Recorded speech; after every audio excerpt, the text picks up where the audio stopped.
We are going to get going here. I think that there's still people who are entering the room, I believe, but they can continue to do so as I ramble on about a few upcoming events. I do want to just make sure that we have time for our presenters and also to allow some conversation.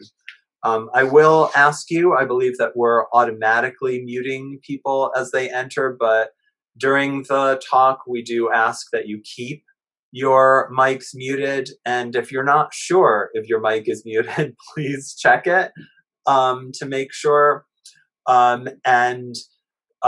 We do ask that when we have questions and answers or time for Q&A after the talks, that you post some questions in the chat. And you can even just say that you have a question to ask and we will get to you. And we'll just ask you to unmic to ask the question. We've just found that easier rather than that odious hand-waving function. So we'll just, I'll field the questions and you can go ahead and ask them. Our next Faculty Fellows lecture will be on December 1st with Cecilia Gurusamy, who will be speaking about her new project on making it home, race, gender, and the carceral migration. On October 22nd and 23rd, that's Thursday and Friday of this week, we're going to be having our Digital Humanities conference. And we do have registration open for that for just a little while longer. So you can contact us at the Institute to get registered for that. It's on resources and visibility in the digital humanities, and it's very exciting. We have people from all over contributing to that, including UIC faculty. And we're also hosting a conference on October 29th and 30th on different archives, different histories. It's a very exciting conference about the politics of archives at this very moment, a subject of some urgency among both scholars and archivists. And it's an innovative conference in that it brings scholars and archivists, community archivists, university archivists together with scholars to talk about the issues that are most urgent, and especially as they've been impacted by new archives and new ways of looking at archives. So both of these events, by the way, are collaborations with the UIC library, and the latter with special collections, and we're really excited about these collaborations with them. So we're also doing something really special today, which is having a wonderful collaborative project that is being brought to us right here in a kind of collaborative presentation that represents the distinctive features of that project. So I'm going to introduce our two speakers today. Presenting with Andy Clarno is Sangeetha Ravichandran, a PhD student in the Department of Sociology. This project actually has numerous contributors to it, and we're really excited about welcoming Sanji to be part of the presentation. She is an innovative scholar activist whose work concentrates on a range of areas, including sexual violence, art therapy, prison abolition, police and state violence and surveillance. She's published articles and spoken widely in these areas and is a core member of the Policing in Chicago Research Group.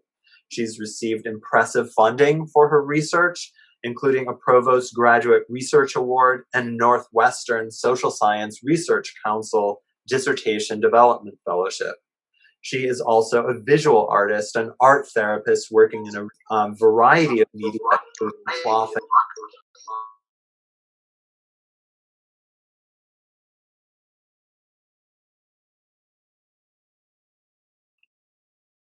You're muted, Mark. Okay, it took me all of that time to realize that I was muted. Not the whole time, you just got muted for the last 10 seconds or so. Oh, okay. I guess from the Andy Clarno part. Andy Clarno is a professor in sociology and Black studies, and he leads the Policing in Chicago Research Group, a collaborative project that brings UIC faculty and students into conversation with local social movements to conduct research on urgent questions related to policing and surveillance in Chicago. He received his BA in Middle Eastern Studies from the University of Texas at Austin and his PhD from the University of Michigan. His scholarly and teaching interests include globalization, urban sociology, race and ethnicity, political sociology, social theory, and the sociology of Africa and the Middle East. He's author of the book Neoliberal Apartheid, Palestine, Israel, and South Africa after 1994. This book has received, among other recognitions, a Distinguished Book Award from the American Sociological Association. His work has centered around the politics of apartheid, division, surveillance, and community in a range of different contexts: South Africa, Israel, Palestine, and the US, specifically in Chicago. He's spoken widely on these subjects in the US, Palestine, and South Africa, and he's author or co-author of dozens of essays that address multiple dimensions of power, policing, surveillance, and other forms of population control, in addition to attending to the dynamics of solidarity and resistance. Clarno's work is attentive not only to official structures of government and police power, but rather to the way that unequal power relationships persist among formal bids for equality. He attends to the unofficial, private, and less visible means through which vulnerable and precarious populations are policed, colonized, and divided from each other. Clarno has had his groundbreaking work recognized by a range of grants and fellowships from organizations including the Palestinian American Research Council, the American Sociological Association, and the MacArthur Foundation. He recently held a Public Voices Fellowship here at UIC, where he has also received 2 teaching awards, one from the Teaching Recognition Program and the other a Stephen Warner Teaching Award from the Department of Sociology. And Steve was actually a generous and supportive faculty fellow when I first had my fellowship from the Institute many years back. And so I think he really was an emblem of the supportive faculty in the past and that continue well into the present. So with that, I'd like to have all of you join me in welcoming both Sanji and Andy to present on counter-surveillance, big data, criminalization, and abolition in Chicago. Thanks, Mark, for that incredibly generous and well-researched introduction. Much appreciation for that. Hi, everyone. I'm Andy Clarno. You'll see on the screen a white male wearing a black and white shirt, sitting in a home office with a red background.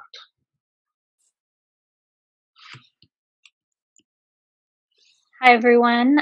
Thanks, Mark, for that extensive bio. I didn't expect it. I appreciate all the words that you had for both of us. I am Sangi. I use she and they pronouns. I am sitting in my home office. There's sort of a yellow-orange background with plants. I'm wearing a black dress with leaf patterns on it. I'm wearing glasses, and there's some flowers and images around me in the space that I'm in. Thanks, everyone, for being here. Yeah, I really want to thank all of you for being here. To thank Mark and Linda and the UIC Institute for the Humanities for the support. Thanks also to IRPP and IPCE for helping fund our work. I want to start by giving our deepest thanks to members of the Policing in Chicago Research Group, Michael de Anda Muniz, Haley Volpentesta, Lydia Dana, Enrique Alvear, Janae Bansu, Sage Kim, and my co-presenters today, Sangeetha Ravichandran. as well as all of the graduate students and undergrads who contributed to this work through courses and independent studies. This has truly been a collaborative project from the start. None of it would have happened without the experience, knowledge, passion, and labor of our entire team. So I want to thank all of you. And above all, I do want to thank our community partners, Black Youth Project 100, Organized Communities Against Deportation, the Arab American Action Network, Circles and Ciphers, and the entire Erase the Database Coalition. It's your brilliant organizing that makes our research relevant and ensures that it's had some impact. Okay, we're gonna start with the slide, sharing some slides now. And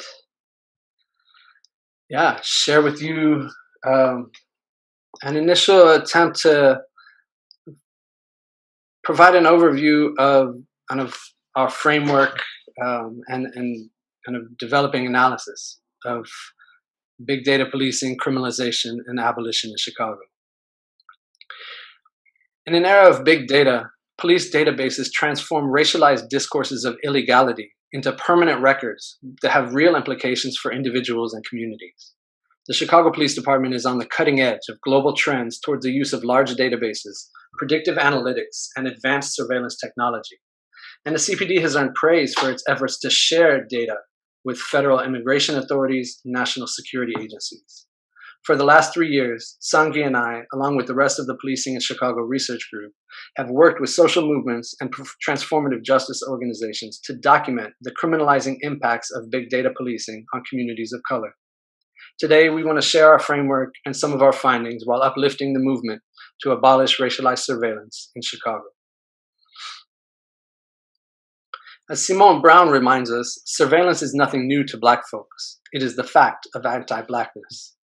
Brown rewrites the history of surveillance by tracing it to racial slavery, demonstrating that the slave ship predated and may have inspired Bentham's panopticon, and documenting the technologies deployed to track and punish enslaved Black people. Plantation owners marked Black bodies with brands. They required enslaved people to carry passes, and they circulated physical descriptions of fugitives. These early technologies of racial surveillance were precursors to big data policing. Today, law enforcement agencies use stops, arrests, and high-tech surveillance equipment such as video cameras, audio sensors, cell site simulators, social media monitoring, and aerial drones to compile massive databases. They supplement their data with information sourced from public databases and private data brokers. They analyze this data using geographical mapping software, social network analysis, machine learning algorithms, and other emerging technologies. And they use these analyses to identify targets for predictive deployments, heightened surveillance, and aggressive policing. Building on Brown's argument, Ruha Benjamin offers a blistering critique of advanced technologies that claim scientific objectivity but reproduce racism and inequality. Machine learning algorithms generate racist predictions when the data that they analyze is based on decades of discrimination. And programs that claim to predict ethnicity based on a person's last name actually rely upon zip codes to distinguish white from Black or Latinx from Filipinx names in historically segregated cities. Decades of segregation produce racialized zip codes that now become data for what Benjamin calls the new Jim Code. Anti-Blackness is no glitch, she concludes. The system is accurately rigged. In the face of high-tech surveillance, Benjamin uplifts the work of abolitionist organizations such as Critical Resistance, Black Youth Project 100, Stop LAPD Spying, and Data for Black Lives. Inspired by their efforts to democratize data, demystify technology, and share strategies for avoiding and resisting surveillance, the Policing in Chicago Research Group works with social movements to turn a counter-surveillance lens on the criminalizing webs that target Black, Latinx, and Arab and Muslim communities in Chicago.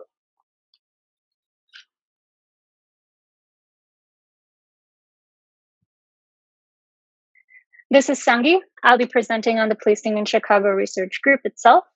The Policing in Chicago Research Group is an activist research collective composed of faculty and graduate students at the University of Illinois at Chicago, We produce research in support of campaigns by organizations on the front lines of struggles against police repression in Black, Latinx, and Arab Muslim communities. Taking direction from local organizers, we set out to understand how big data, including massive databases, predictive analytics, advanced surveillance, and data sharing, has transformed policing in Chicago. Through a partnership with Black Youth Project 100, which we will refer to as BYP 100 moving forward, and Organized Communities Against Deportations, OCAD, we have studied gang databases and predictive algorithms as tools used by Chicago Police Department and immigration and customs enforcement as pipelines to prison and deportation. And in collaboration with Arab American Action Network, AAAN, we have examined the role of fusion centers and suspicious activity reports as mechanisms for surveillance of Arab and Muslim communities by the CPD and the Federal Bureau of Investigation, FBI. To carry out our research, we use a combination of interviews, archives, FOIA requests, which is Freedom of Information Act requests, and quantitative data analysis. We also facilitate youth-led research projects carried out by young people at grassroots organizations in Chicago, including AAAN and Circles and Ciphers. Turning a counter-surveillance gaze on the state, this project reconceptualizes police databases as repositories of official state knowledge. They transform racialized discourses about crime, terror, and belonging into facts that take the form of a permanent record. Databases codify the devaluation of Black, Latinx, and Arab and Muslim life by treating racialized archetypes such as gang member, illegal alien, and suspected terrorists as objective truths and facilitating the circulation of disinformation across webs of criminalizing surveillance. By disavowing the racial basis of policing, these mathematical abstractions legitimize police violence against people on the database and enable what police call justifiable homicide. Yet Black, Latinx, and Arab and Muslim communities in Chicago are refusing to be labeled criminal, alien, or terrorist.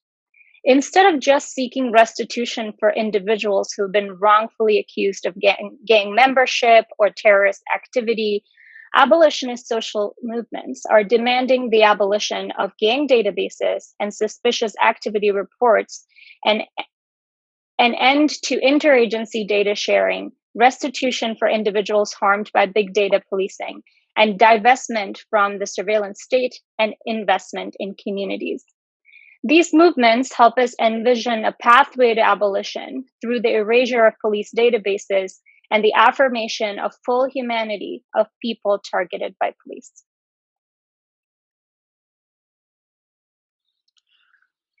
This is Andy again. Policing in Chicago is rooted in settler colonialism and racial capitalism, the elimination of the native, the criminalization of Blackness, and the suppression of immigrant and working class radicalism. The city grew up around Fort Dearborn, a colonial outpost established to police the indigenous population and secure the mouth of the Chicago River for white merchants and settlers. Operating from Fort Dearborn and other forts, the U.S. Army forcibly displaced every Indian nation living east of the Mississippi, securing settler sovereignty in Chicago and throughout the region. The Protestant industrialists that dominated Chicago in the mid-1800s created the police department to suppress radicalism and enforce order among the Irish and German immigrant working class. After the Haymarket Uprising, Chicago police violently repressed the immigrant-led labor movement in a crackdown described as the first Red Squad in American history. And the CPD found its ultimate target when 500,000 Black Americans moved to Chicago during the Great Migration. The combination of abuse and neglect towards Black people became clear during the 1919 riots, when police failed to protect Black residents from white mobs and arrested twice as many Black people as white people, even though twice as many Black people were injured and killed. The criminalization of Blackness, the regulation of immigrant workers, and the suppression of struggles for social justice have remained priorities for the Chicago police and federal agencies ever since. police strategies have also remained remarkably consistent. Historian Simon Balto demonstrates that every police tactic we see in Chicago today was established by the 1970s, including stop and frisk, neighborhood saturation, zero tolerance, and the surveillance of social movements. He also notes that the reforms adopted during the 1960s to professionalize the CPD laid the foundation for today's technologically advanced, data-driven approaches to policing. Another pattern that has remained unchanged is coordination between local police and federal agencies.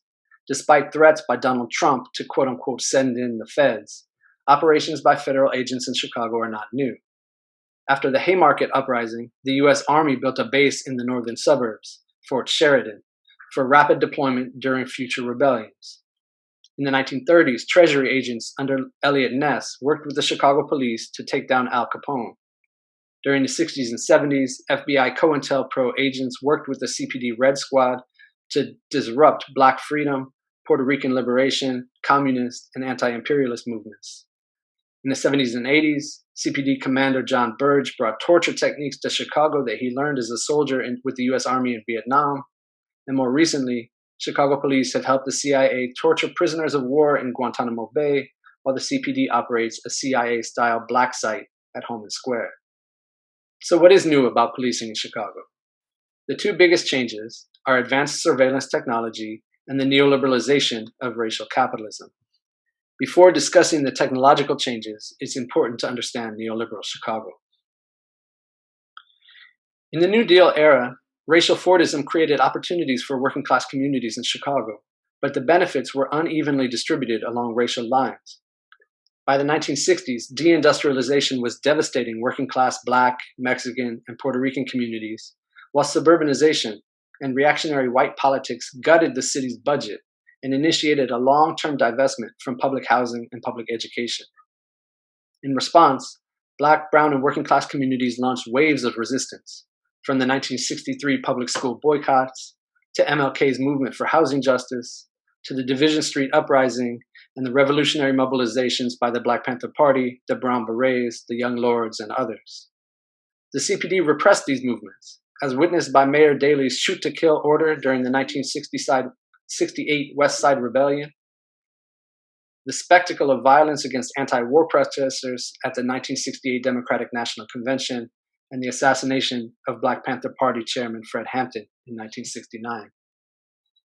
For the last 40 years, corporate-friendly neoliberal policies have deepened divisions and increased inequality in Chicago. Economic and political elites have transformed downtown into a hub of corporate, finance, and real estate capital, and the North Side lakefront into a gentrified playground for professionals and tourists. Neoliberals celebrate the growth of Black and brown professional classes and use this to blame the racialized poor for their own increasing vulnerability. But it is the elimination of stable jobs, union wages, public housing, public education, mental health care, and other social services that has deepened the crisis facing Chicago's working class communities, particularly in Black and brown neighborhoods on the South and West Sides. For many of these neighborhoods, disinvestment and decline laid the foundation for gentrification and displacement. In contexts of extreme inequality and highly racialized poverty, neoliberal regimes rely on policing and surveillance to uphold an increasingly unstable social order, and Chicago is no different. With a $1.78 billion budget for 2020, the CPD receives 40% of the city's entire corporate budget. Policing in Chicago is shaped by three simultaneous and interconnected police wars on gangs, immigrants, and terrorism. The war on gangs, especially in Black and Latinx neighborhoods, is used to justify most police operations in Chicago, including broken windows, stop and frisk, and data-driven policing. The US-led war on terror has intensified the surveillance of Arabs and Muslims, while facilitating the expansion of militarized policing and electronic surveillance more generally. And Chicago's Sanctuary City statute enables the CPD to cooperate with ICE to target immigrants labeled criminals or gang members. Together, these racialized police wars have made communities of color particularly vulnerable to criminalization through big data surveillance.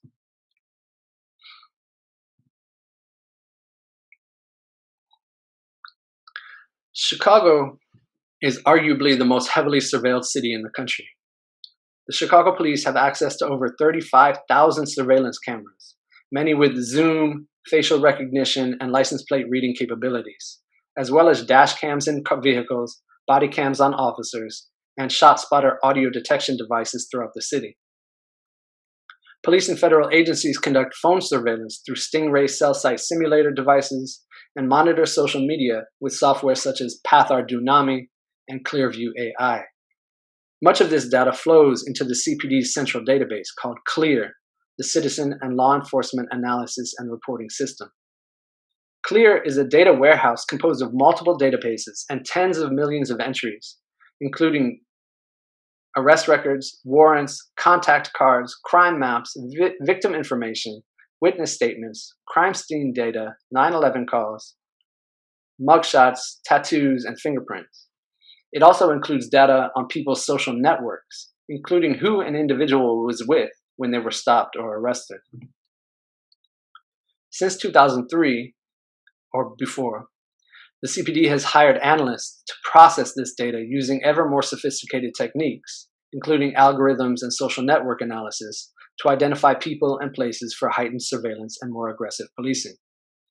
In 2007, the CPD built a high-tech surveillance center at department headquarters known as CPIC, the Crime Prevention and Information Center, to monitor its surveillance equipment and to process its data.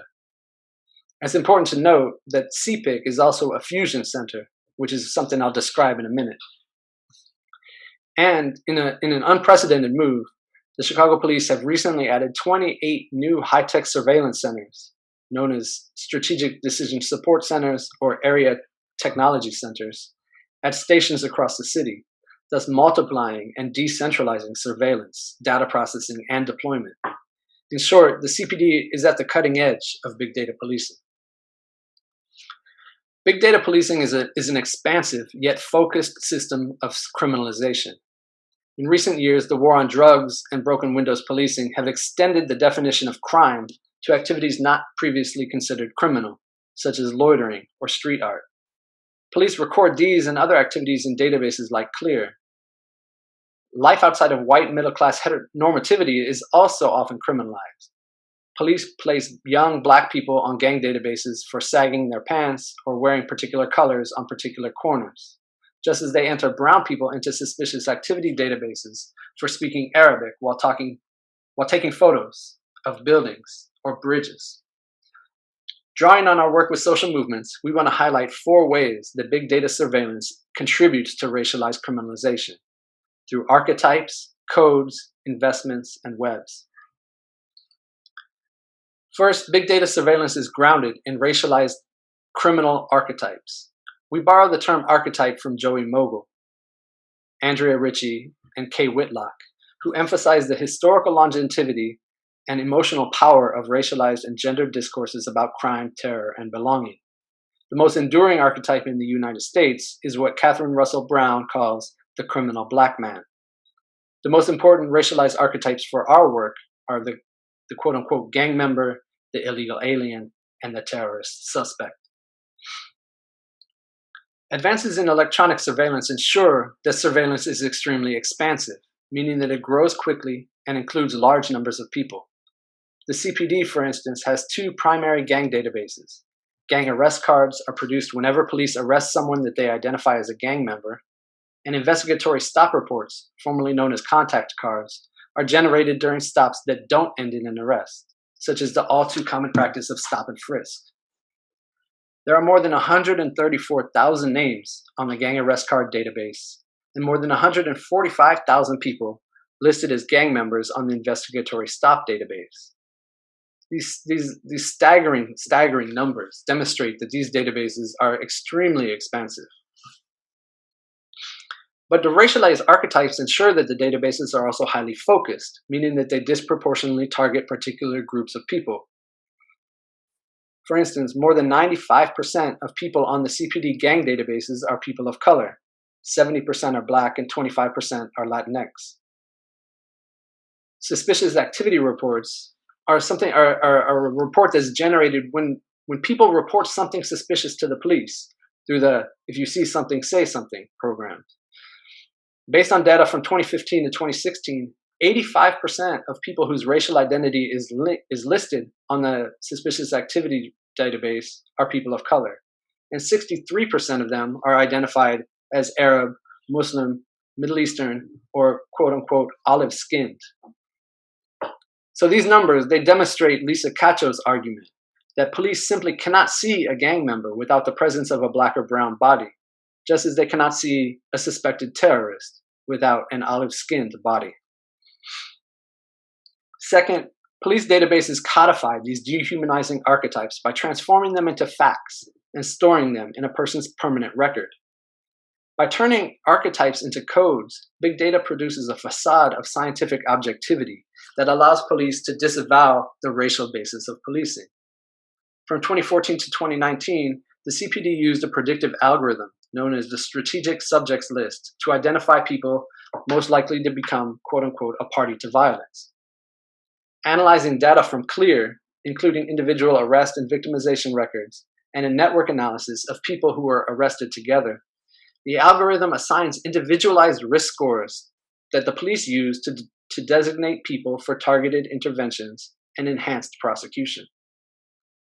Supporters will insist that the algorithm provides objective or race-neutral evidence about who to target, despite the fact that the data which flows into the algorithm was created through decades of racialized stops and arrests. In effect, data-driven policing creates a vicious cycle. Aggressive patrols in black and brown neighborhoods produce data that becomes objective proof that the police should continue targeting the same neighborhoods and populations. As Ruha Benjamin points out, technology designed in a world drenched in racism will find it nearly impossible to stay dry. In addition, the codification of racial archetypes produces a permanent record. The CPD gang arrest card database, for instance, is never purged. Because the record is permanent, thousands of people over 50 years old are still on the database, including hundreds in their 70s and 80s. As Jackie Wang explains, researchers even claim that predictive algorithms can identify people as criminals before they are even born. This helps explain how 20,000 people were added to the CPD database as children, some as young as 9. Moreover, predictive policing can justify keeping people on databases even after they've died. In Chicago, for instance, police keep track of deceased gang members in order to target memorials on the anniversaries of their births and deaths. In a world of big data, therefore, a criminal label is not just a life sentence, it is quite literally a permanent record. Third, big data is a justification for increased investments in policing. Chicago is investing heavily in big data surveillance, in high-tech surveillance and big data policing. We're still working on tabulating the full cost of surveillance technology in Chicago, but the CPD spent at least $63 million from 2001 to 2015 building and expanding its CLEAR data system. The city spent well over $60 million on its network of surveillance cameras. Since 2014, the CPD has approved $33 million for ShotSpotter audio surveillance devices and $35 million for social media monitoring software. This adds up to nearly $200 million, but it doesn't include license plate recognition devices, Stingray cell site simulators, advanced military technology, body cams, cloud storage, CPIC, the new technology centers, and other hardware and software related to surveillance and data analysis. These investments expand criminalizing surveillance while generating substantial profits for high-tech corporations. Finally, big data policing generates webs of criminalization by enabling the smooth circulation of data between agencies. Victor Rios, Andrea Ritchie, Maya Chenoir, and Victoria Law have documented the webs of criminalization that ensnare women and people of color in a vast system of social control that extends beyond the police to include schools, social workers, probation officers, and child welfare agencies. These webs increasingly depend on the circulation of data. Our research focuses on data sharing between law enforcement agencies. After 2001, the federal government created a national network of what are known as fusion centers to facilitate data sharing or data fusion between local, state, and federal agencies. As I mentioned above, CPIC is the CPD's fusion center.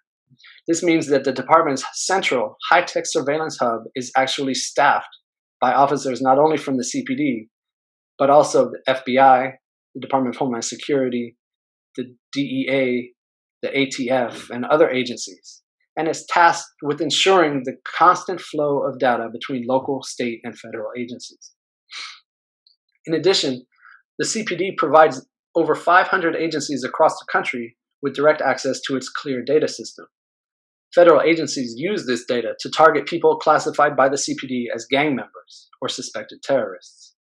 ICE and other immigration authorities, for instance, have searched the CLEAR system over 32,000 times from 2009 to 2018 to identify quote-unquote gang members as priority targets for deportation.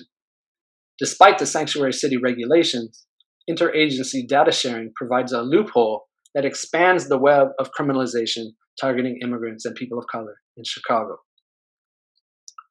Overall, then, our work documents the criminalizing impact of big data policing by analyzing the codification of criminal archetypes behind a veneer of scientific legitimacy, the creation of permanent records used for predictive policing, the creation of criminalizing webs through data sharing practices, and the growing investment in high-tech surveillance.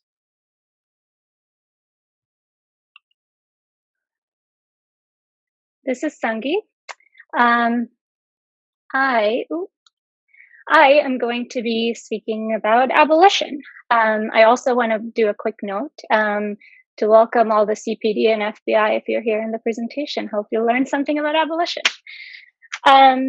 So the Policing in Chicago Research Group partners with abolitionist organizations and approaches our research questions through an abolitionist framework. Demanding an end to the neoliberal carceral system, abolitionists reject efforts to fix or improve policing.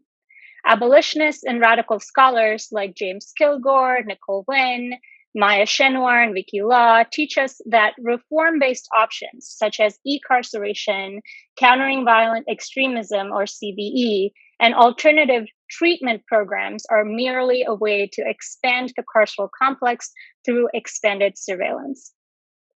Abolitionists point out that reforms reinforce the distinctions between deserving and undeserving subjects. In doing so, they buttress the hegemonic beliefs that surveillance, incarceration, and repression are acceptable for guilty, high-risk, violent, and bad people. As Cacho and others state, by promising protections for the deserving few, these reforms reinforce the exclusionary foundations of racial capitalism, settler colonialism, and empire. In the words of Rod Ferguson, they are techniques of discipline rather than vehicles towards liberation. To avoid distinctions between the deserving and the undeserving, abolitionists center the experiences of the most marginalized. As abolitionists and Black feminists such as Beth Ritchie and Andrea Ritchie have pointed out, centering the most marginalized requires attention to the gender and sexual dynamics of criminalization, as well as people who participate in street organizations and the informal economy. Charlene Carruthers, the founding national director of BYP 100, which organizes from a Black queer feminist lens, begins her book Unapologetic with a chapter called All of Us or None of Us. Mariam Kaba explains the goal of abolition is not just to close police departments, but to make them obsolete, redirecting billions from carceral systems to healthcare, housing, education, and good jobs would eliminate the need for police in the first place. For this reason, abolitionist politics are anti-racist, anti-capitalist, feminist, and decolonial. Indeed, abolitionists insist that the goal is not merely to dismantle the old, but to reimagine and build a new world with new ways of living together and relating to one another.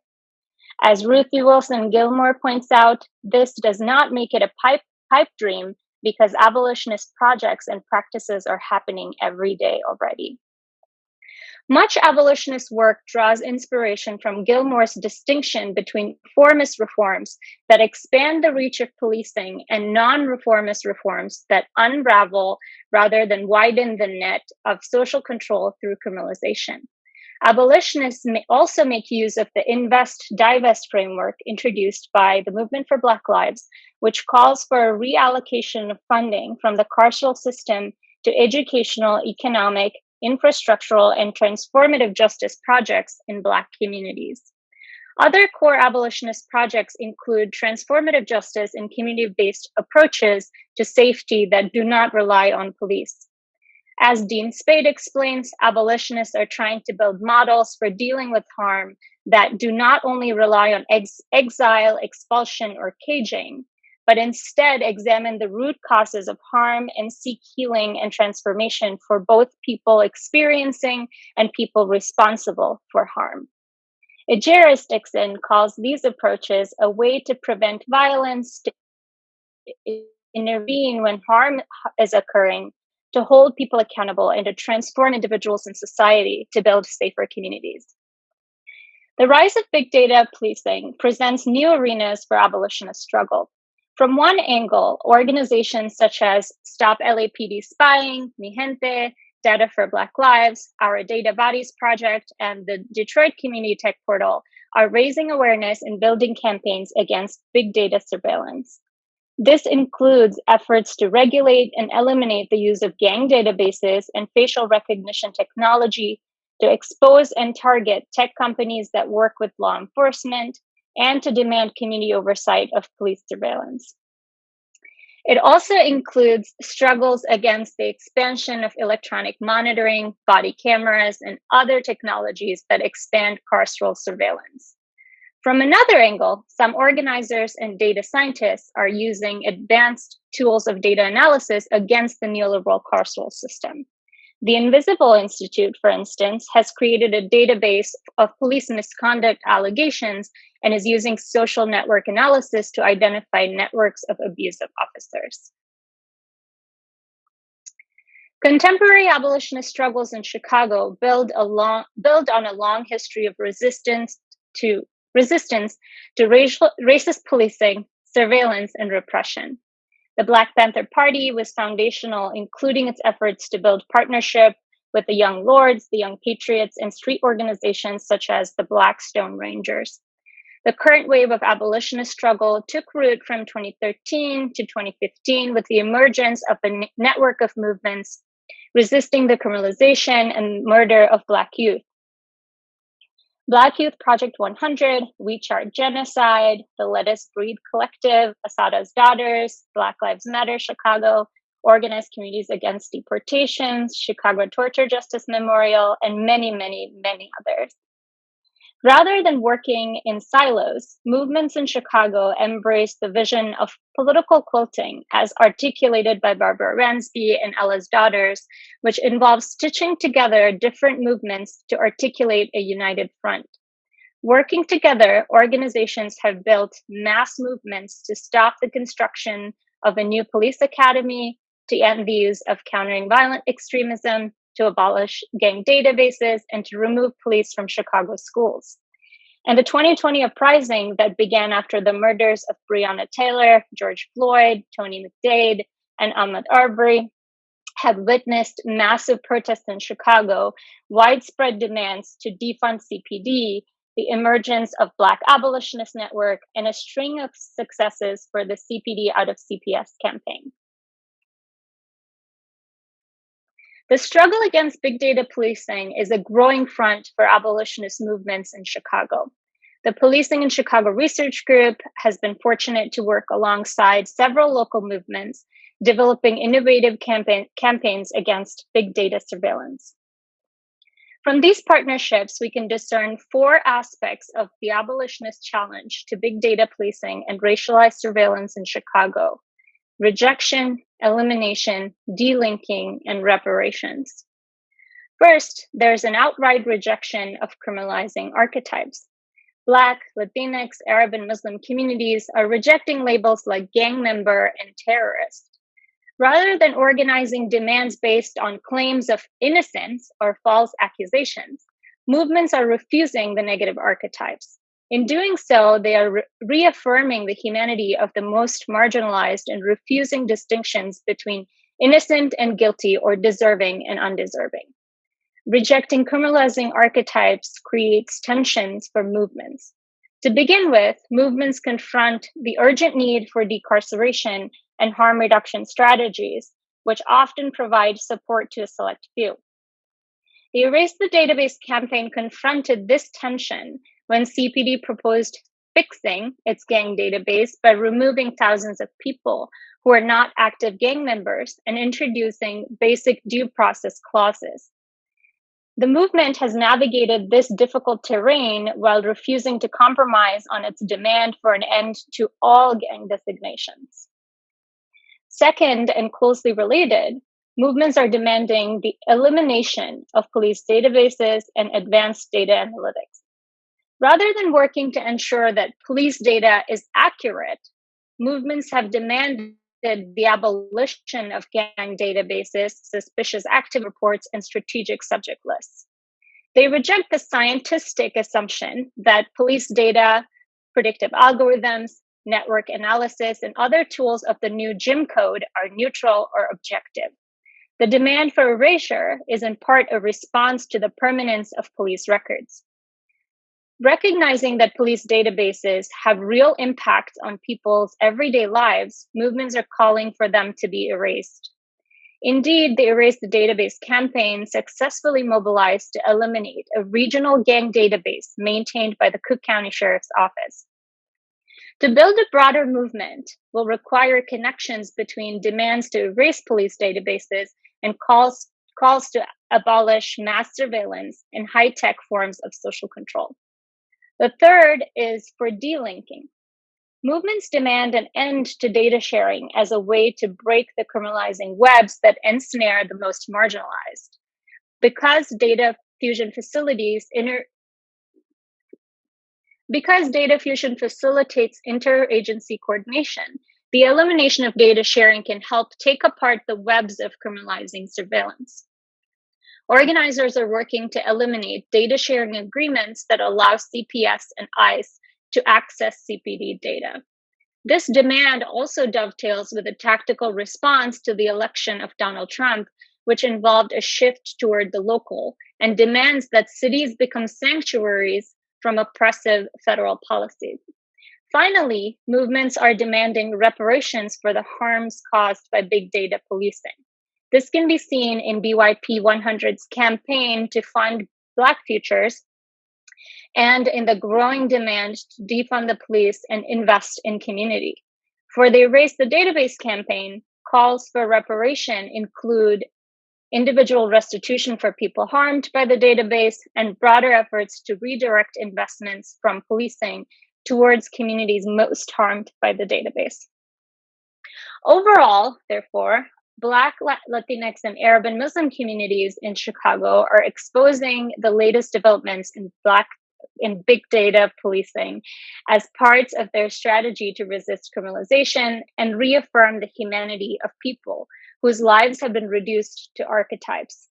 These movements are calling for the abolition of police databases, an end to interagency data sharing, restitution for individuals harmed by the database, and a broader divestment from the surveillance state and investment in communities.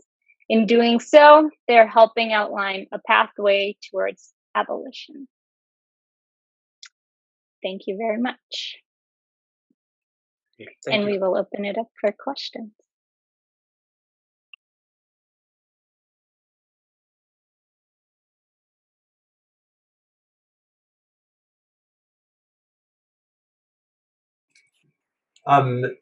Just to repeat what I said before, we have the chat open and you can share questions in chat. Thank you so much, both Sangi and Andy, for this fantastic presentation. It's really stimulating and really interesting. I'm gonna start things off. I do have a question about the about data collecting and just big data in general, which is a term that I sometimes find a little bit confusing.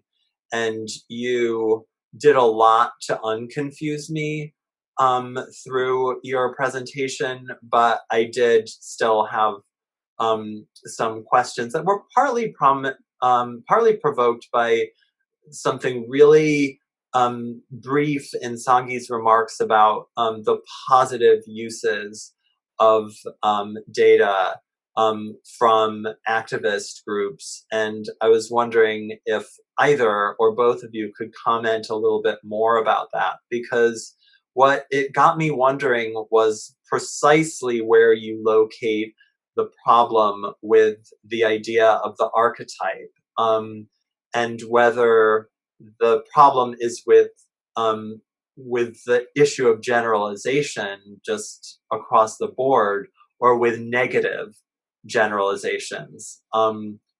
Once you have data, you want to generalize about the data, and so is there just a problem with generalization, or is it um, negative archetypes that are produced from that data collection? And I guess likewise, um, is is big data bad because it's put to bad uses, or is big data okay when you can figure it for better uses? And so I guess that when you started talking about how there was some lability in the terms for uses, I started thinking, well, okay, does that mean that data collection is sometimes okay, and who gets to decide that? And so maybe either or both of you could talk a little bit about that. Yeah, thanks for that question, Mark. It's a really important set of questions and a good, I think, way to get us started. So the question about, right, what's wrong with big data? I think two of the things that we wanted to kind of highlight in that is both the notion of scientific legitimacy that it creates, and the permanence of the records that are produced, right? And so is it the scientific, the facade of scientists of science, of data that goes along with this kind of work, enables police or other agencies to disavow a lot of the kind of dirty work that goes on behind the scenes, right? And I mean, it's often described as bad data goes in and bad analyses come out. So it does do some work of concealing the underlying problems of how the data is collected and what data goes into the algorithms and the frames. The permanence of it is also, a real issue. The inability to ever be forgotten, right? So I think that those are the two of the key things that we've kind of focused in on and raising some concerns about. There is an effort, a lot of efforts, I think, to think about ways in which big data may be used for more progressive ways, and you can see that in different work. So, for instance, on the part of the Invisible Institute, they are doing this work of trying to provide public access to data on police abuse and reports of a police harassment. And in addition, to use that database that they've created and made public as a way of doing some social network analysis, using the same approaches to analyze networks of police, and if there are particular networks that that you can see concentrations of targeted abuse. So that's something that Andrew Ferguson in his book, The Rise of Big Data Policing, calls blue data, right? Using data to hold police accountable. And this is something that the police department itself has often said that it wants to do. There's aspects of this going back to the 60s, but especially from the early 2000s, the Chicago police insisted that one of the aspects of the CLEAR database was to be able to track officer interactions and complaints against officers, and to be able to provide like an early warning system to intervene with officers before any kind of signs of problems became too serious. That's been that hasn't been fully developed. It hasn't been put into place in the ways that there was promised that it might be. The other area where we see in Chicago some work around using big data policing is there's work to try to use very similar algorithms to the strategic subject list to identify people for interventions like job training programs and others. So rather than policing, carceral based interventions, other types of interventions that may use the same data to identify the same people, but for different types of interventions. So this is, another arena in which people are experimenting with the possibilities of big data. Yeah, I think that the questions that you raised around that are really important. I'll just quickly add to the question that you asked: is big data inherently bad, or is it okay in any circumstance? And I think it's sort of an opinion question, and I think that it depends. Well, I don't know if it depends. I think that it's sort of the way that the only sort of way that it can sort of be utilized right now in this like counter way, like Invisible Institute, Lucy Parsons Lab, right? Like all of these folks are doing as a way, kind of like cop watching, right? Is like take a sort of strategy and use it for harm reduction. But I think that if we're doing it for that reason, then it makes sense, right? But I do think that, as Andy noted in the talk, where he sort of went back to the history of policing, the reason, the intentions behind data being collected and stored in a space, and for how long it's stored by the state, is going to be inherently bad because of sort of like the racialized landscape that we live in, and that has already been set up. And so I, as abolitionists would say, and transformative justice practitioners would say, that there's no way to achieve data from starting halfway from where we are, but we actually have to go back, dismantle everything, and start from scratch. So I don't know that it can be good. It could probably aid in harm reduction. That's very helpful. Thank you both. Anna Kornblum has a question about the role of tech corporations that you mentioned briefly, because it implies a causal frame for these issues. Anna, did you want to chime in and fill that out? Yeah, thanks so much for this just really excellent schema of things that seem to be tracking a lot of effects of these exercises in big data and in policing in Chicago.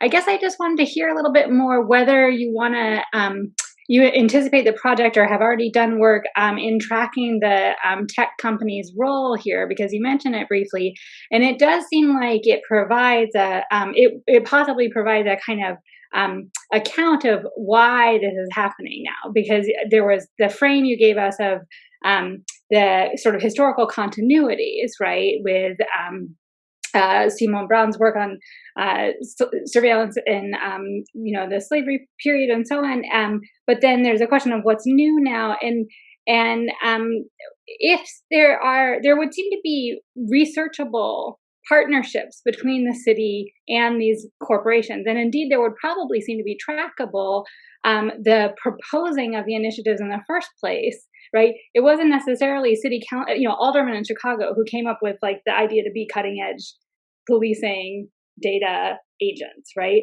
It was probably the company selling the material to the city. And so I just want to hear about that story a little bit, because the kind of profit motive, as it were, isn't avowed equally in different abolitionist frames or in different abolitionist theories, or even like the kind of difference between a frame about what the function of the new Jim Crow might be versus what the function of mass incarceration might be. There's a kind of heatedness, right, about how much we think about the role of corporations or the role of profit extraction. So I just wonder how you guys are framing whether that's even interesting to you in what you're doing. Yeah, thanks for that. It's very important and very interesting, actually. So, this is one of those things where there are kind of multiple currents that came together at various different times. In the 1980s, the Chicago police was working very closely with organizations involved in neighborhood watch programs, developing computer mapping technologies.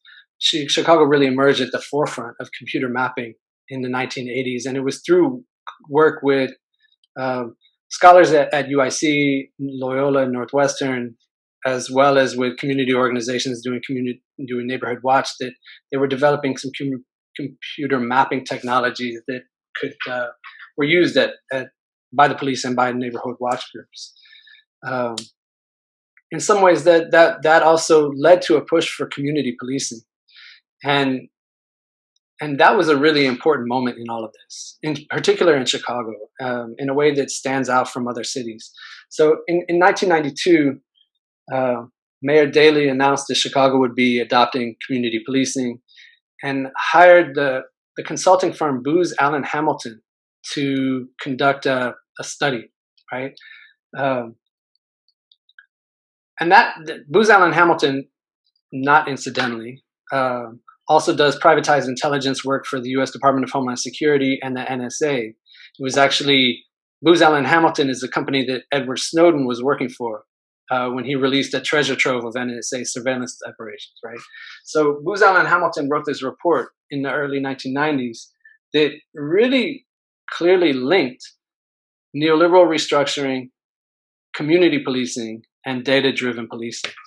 The report basically said that if the CPD could put 1,600 more officers on the streets by restructuring a lot of its dispatch, by restructuring kind of how officers were deployed,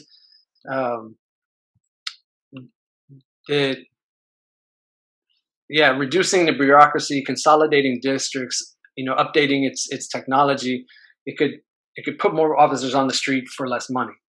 And this neoliberal reforms, the report argued, would provide the resource base for the development of community policing, which would be a more efficient and cost-effective policing strategy. But one thing that was really unique about this report is that it insisted that systematic data collection and data analysis should be integral to community policing, because it would help the CPD to identify problems, to monitor crime, to streamline deployments, and to assess the effectiveness of its interventions. This was really, in some ways, what made the Chicago CAPS program unique and different from community policing in other places. And so throughout the 90s, as the CPD was rolling out CAPS, it was also transforming its technology, right? It created a brand new 911 office, dispatch center with the cutting edge technologies of the time. The CPD began to continue to update its mapping programs and began working with the Oracle Corporation to develop its database system. And it was that partnership with Oracle that really emerged that led to the creation of the CLEAR database. So CLEAR was developed through a partnership with Oracle. It wasn't their first work they'd done with Oracle, but they did that. They continued to do that from 2000, 2001 onward. Other corporations, so the CPD does, there are corporations like that sell, technology, surveillance technology and ideas to the CPD. And that stuff is expensive. whether it's right, whether it's is body cameras that are linked to tasers and the cloud storage that goes with storing all of that footage. Um, whether it's predictive policing mapping programs like HunchLab, there's a tremendous amount of private capital that's going into developing and selling these projects. But the CPD also does develop some of this on its own in house. So those partnerships are certainly something that we are interested in. We've had a hard time getting access to all of the contracts that we've had. We've submitted FOIA requests and haven't always received responses to those. So getting access to the contract information to be able to track exactly what those partnerships and expenses look like hasn't been easy, obviously. But it's something we're still working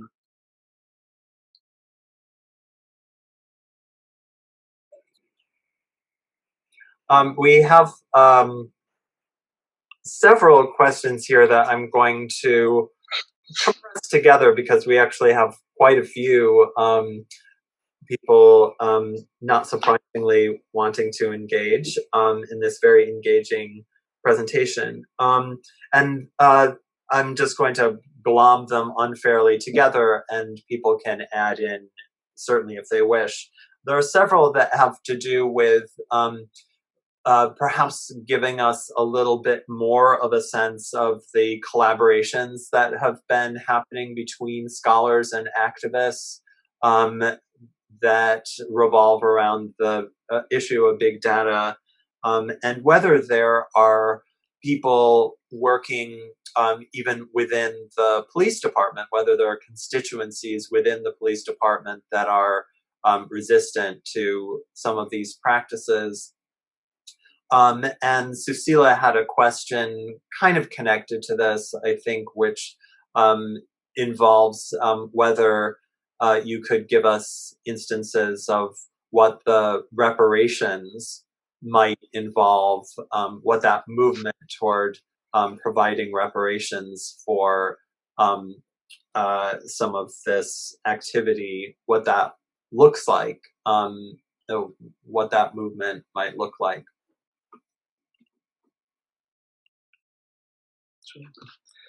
Yeah, thanks for a combination of questions. Sangi, do you want to start on any of those? I kind of missed some of the questions. I don't know if it was because of my internet was jumpy or what I heard was the distortion came from a different side. But just to correctly understand, the first question was about collaborations between scholar activists and who? Collaborations between scholars and activists, and if you have examples of that to provide examples of resistance to this kind of big data, use of big data, and in particular, well, there were two dimensions of this, really, or several dimensions to this kind of question. One was whether there's resistance within the police department to some of these practices, or within city government in general. Like, are there, do you have people who are lending a sympathetic ear in that regard? And then Sibylla's question was in particular about reparations, and what are examples of the kinds of reparations movements that you've been seeing or that you've been participating in? Thank you. Thanks for repeating. I appreciate it. I think, in terms of sort of collaboration between scholar and activists, I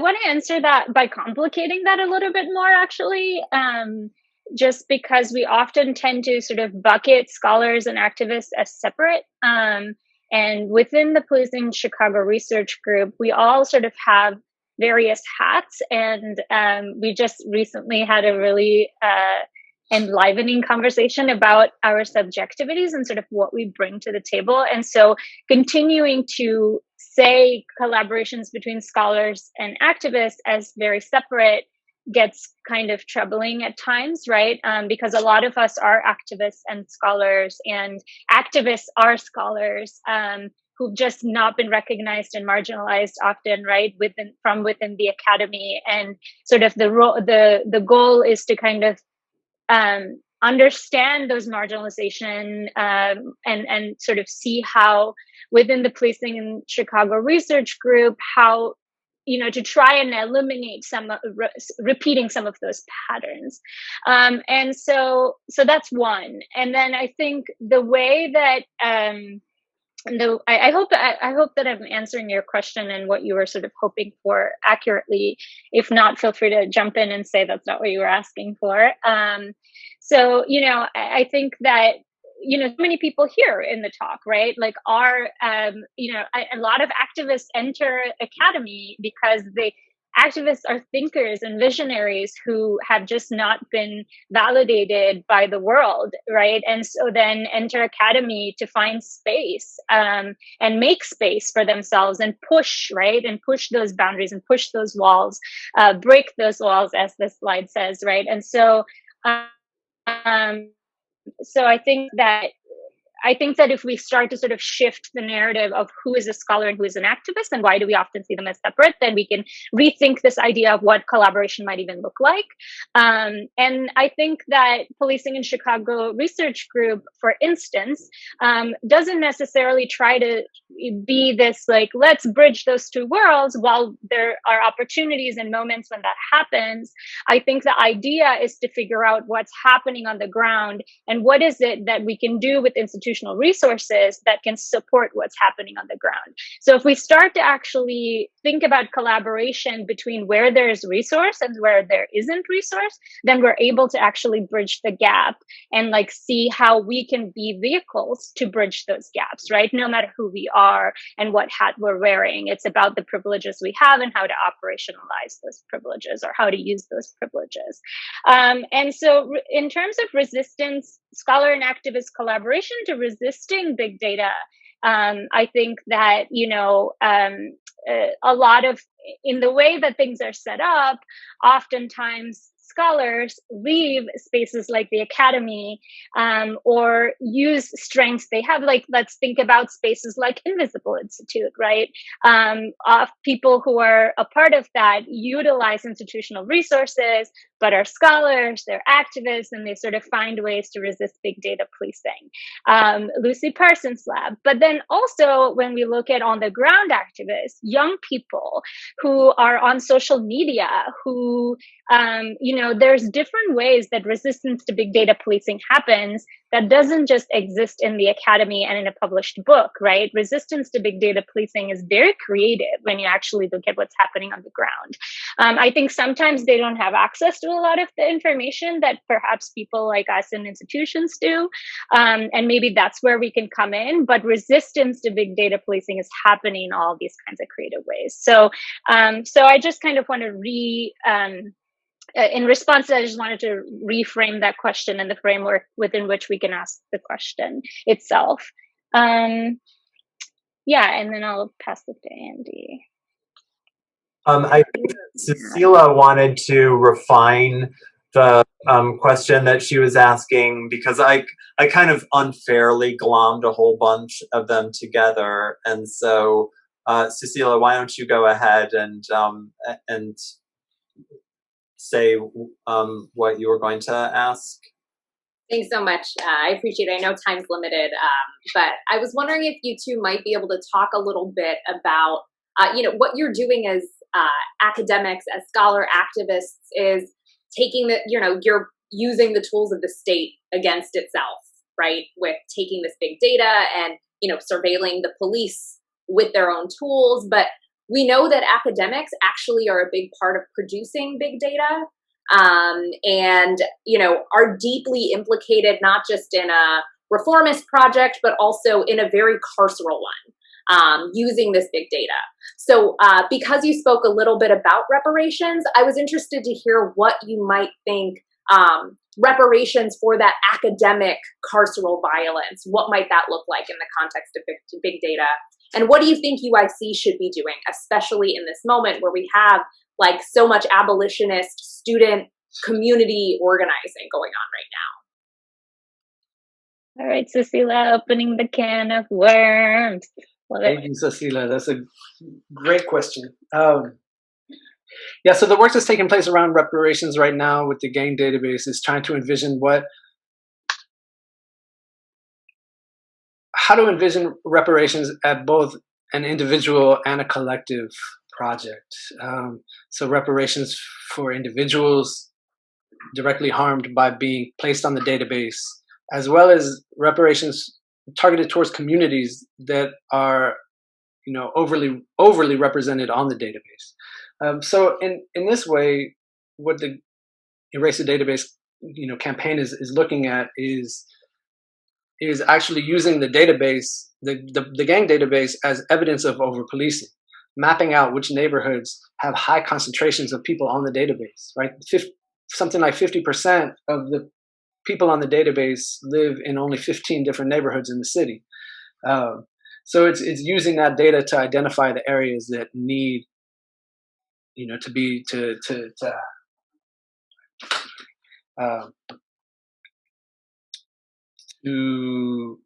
be supported through community-based reparations as well. And that's, this is operating through defund the police, divest from policing and carceral institutions, and invest in communities. And I think that, we can think about the work here, the all of the really important work that's been happening at UIC since this summer in particular, led by students, demanding the abolition of policing.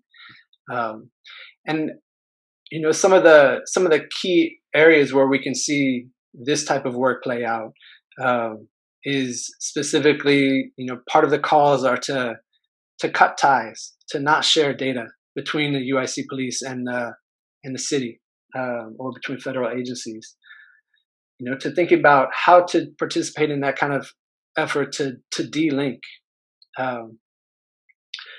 to stop data sharing processes. I think that's a core area there. To think about, investments in technology. So much of the talk around security and safety at UIC is focused on investments in surveillance and in high-tech approaches to safety and security. We could do so much more to build on the really important work of organizations like Black Youth Project 100, which has been organizing, a campaign known as She Save, We Save, which is envisioning what kind of resources can be developed and supported to promote forms of safety and security that don't rely upon police, that are really grounded in communities, and that support Black women in their very local and community-based efforts to remain safe and to support transformative justice. UIC could also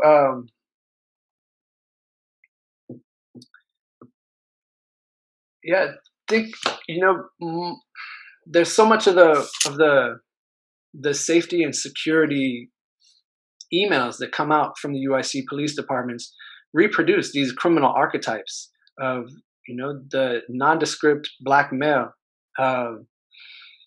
that is so fundamentally important for reinforcing that image and that archetype of the criminal Black man, which stands as the basis for so much of this work, especially the work around the gang database. So, there's so many levels at which this can take place. And I think all of that's important. I think that it doesn't even quite get at the question of reparations, though, and the role of UIC in trying to work to repair the damage that we've done by contributing to, the development and expansion of big data policing in Chicago.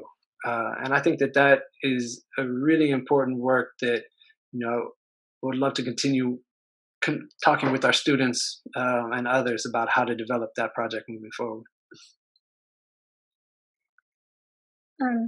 I just want to jump in and for Cecilia's question, I think it's a really important question just because of the space that we have here today and who's here.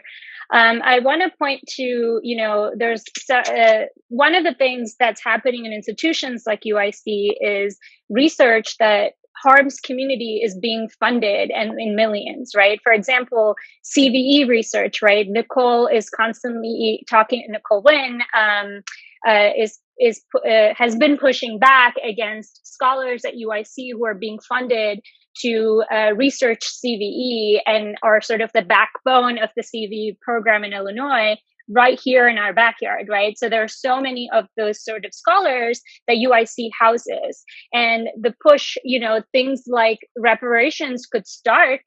We can talk reparations if we can start talking about how do we push back against individuals and scholars like that getting IRBs, getting research money, right? Like those are the ways.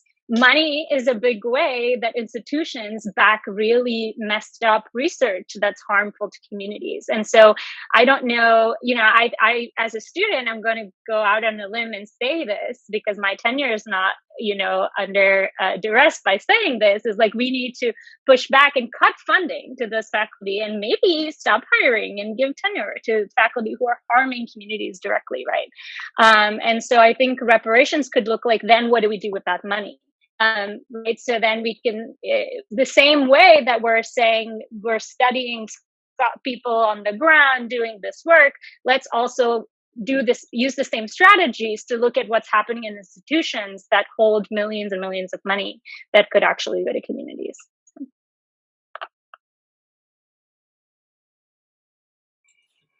I'm going to fold together a couple more questions. One of them is a question about the funding for big data collection and analysis, so whether this is entirely CBD money or whether there are other funding streams that go into this. And then the other one from Steve Engelman was related to this.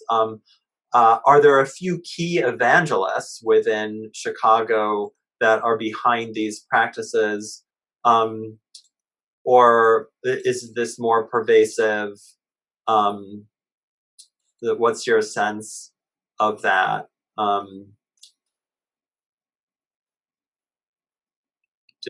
Thanks for those questions. So the funding, most of it does, I think, come through the city's budget.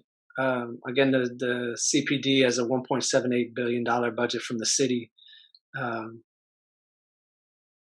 Most of that goes towards salaries, but a significant proportion of what remains goes towards supporting big data policing. The CPD also collects money through civil asset forfeitures that they use as a separate fund, which is often used to purchase surveillance technology, stingray devices, and others. And then there's a lot of funding that comes from the federal government, often through FEMA, which is part of the Department of Homeland Security. The FEMA has these Urban Area Security Initiative grants, which are have funded the development of the Fusion Center, the integration of suspicious activity reports into the CLEAR data system, and much of the work to uplift the technology and the integration across different city agencies, but also within between the department and federal agencies. And then last, recently there's been money coming from billionaires. Ken Griffin, I think, gave $10 million last year to support the creation of 3 of these area technology centers. So, right, there's private funding that also goes into this. And then, I think that kind of building on Sangi's last point, there's also, academic connections and researchers that are able to, bring in grant money to do this work. The University of Chicago Crime Lab works very closely with the Chicago Police Department and has funding from all kinds of, major foundations to do the work of both staffing the strategic decision support centers, the high-tech centers in each of the police districts, but also much of the some of the data analysis that they do is also there. So there's many different sources of funding, not only from the federal government, not only from the city government. The question of what's behind this, I mean, honestly, I do think that it's pretty pervasive. There are there are funders, there are private corporations, there are police, and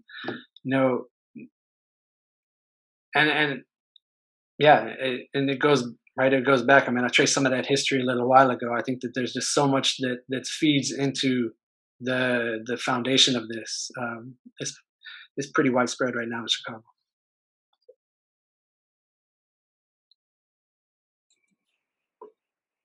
Ronak just wrote something in the chat about how UIC is a big part of this, with a link to a grant for drone research. So that's a really interesting point to be making here. Just on that point, the imagine what we could do with 8 million, Ronak. The innovation center, the big innovation center that the University of Illinois system is supporting downtown, a big part, one section of what that work is intended to do is to focus on big data and the possibilities around big data. And one of the partners in that project is Israeli universities, who've also been at the forefront of the developments in advanced security technology. And so, those partnerships are very scary possibilities.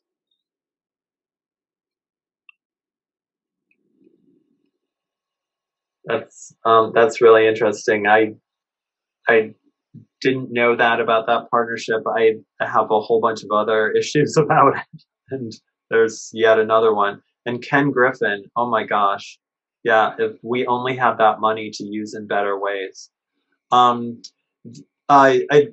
I just wanted to squeeze in one more question from Jan Robert, and that is about ShotSpotter, which is a form of state surveillance, but Jan says it is one that is auditory rather than visual. Could this help eschew some of the racialized archetypes? Has the response to it by the general public been different, more positive? And he adds, when I've spoken to students about the 35,000 cameras in Chicago, they're very much opposed, but they've often seemed more open to ShotSpotter. It's an interesting and important question, and I think that it gets at precisely this notion of the scientific legitimacy and the disavowal of race, which is so important to the way that this works, right? So ShotSpotter audio detection devices are meant to